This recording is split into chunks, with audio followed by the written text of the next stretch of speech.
Em nome do Pai, do Filho e do Espírito Santo. Amém. Irmãos e irmãs, sejam todos muito bem-vindos ao Mistério da Redenção. Se inscreva no canal, deixe o seu gostei, compartilhe essa homilia. Hoje é quinta-feira, é dia de visitarmos e adorarmos Jesus na Eucaristia.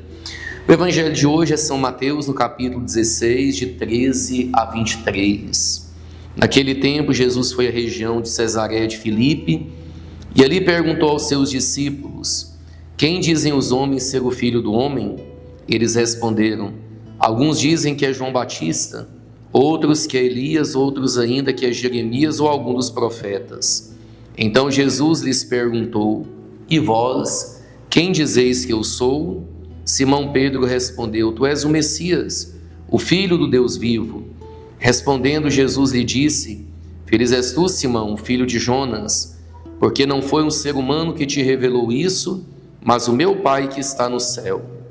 Por isso eu te digo que tu és Pedro, e sobre esta pedra construirei a minha igreja, e o poder do inferno nunca poderá vencê-la.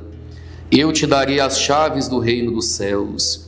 Tudo que tu ligares na terra será ligado nos céus, tudo que tu desligares na terra será desligado nos céus.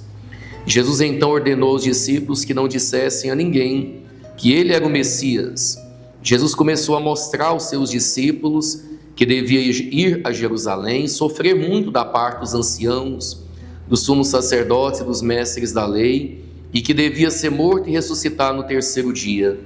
Então Pedro tomou Jesus à parte e começou a repreendê-lo, dizendo: Deus não permita tal coisa, Senhor, que isso nunca te aconteça. Jesus, porém, voltou-se para Pedro e disse: vai para longe, Satanás, tu és para mim uma pedra de tropeço, porque não pensas as coisas de Deus, mas sim as coisas dos homens.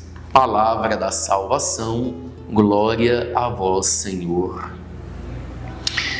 Hoje nós estamos diante desse Evangelho que revela para nós o desejo que Jesus teve claramente de fundar a sua igreja, de criar a sua igreja.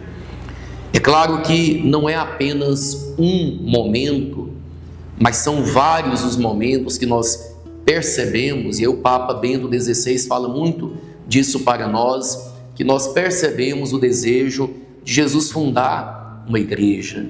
Mas aqui, de modo especial, em Cesareia de Filipe, quando ele pergunta para os seus discípulos: quem dizem os homens que eu sou? E ali apareceram tantas respostas e etc. E aí Jesus pergunta: e vocês? Quem vocês dizem que eu sou? E ali nós temos o primeiro Papa, o chefe daqueles apóstolos, Pedro, dizendo que ele é o Messias, que ele é o Filho de Deus, que ele é o próprio Filho de Deus presente no nosso meio. E Jesus então institui a igreja: tu és Pedro, e sobre esta pedra eu irei construir a minha igreja.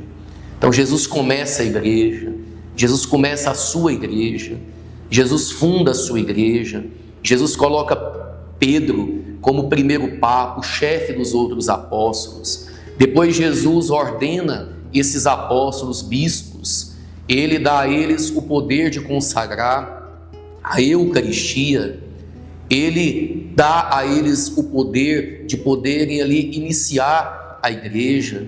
E nós devemos cada dia mais, meus irmãos e minhas irmãs, amar a igreja, caminhar em unidade com a igreja, com o Santo Padre, o Papa Leão, caminhar em unidade com o Colégio dos Bispos, ter a certeza de que na igreja nós temos tudo aquilo que é necessário para a nossa salvação. Temos os sacramentos, temos a palavra de Deus, temos a Santíssima Trindade, temos a presença, a intercessão de Nossa Senhora, temos a oportunidade de viver a experiência de ser uma comunidade orante, uma comunidade que adora o Senhor Jesus na Eucaristia, e é isso que nós devemos viver, cada dia mais com o coração exultante de alegria, por podermos viver a nossa vida na presença do nosso Senhor. Na igreja, em comunhão com a igreja, as portas do inferno nunca irão vencer a igreja. É verdade que a nossa igreja às vezes passa por tanta tribulação, por tanta turbulência, por tantos momentos difíceis e complicados, mas quem é a garantia de que a igreja nunca irá sucumbir é a presença de Cristo nela. Cristo é a pedra angular da igreja, Cristo é o centro da igreja, Cristo é aquele que conduz a igreja. Sem Ele nem a igreja existiria, mas com Ele podemos ter a certeza de que nós venceremos todo o mal e iremos fazer sempre a vontade de Deus na nossa vida. Que Deus te abençoe, que Deus abençoe a sua caminhada de fé, em nome do Pai, do Filho e do Espírito Santo. Amém e até amanhã, se Deus quiser.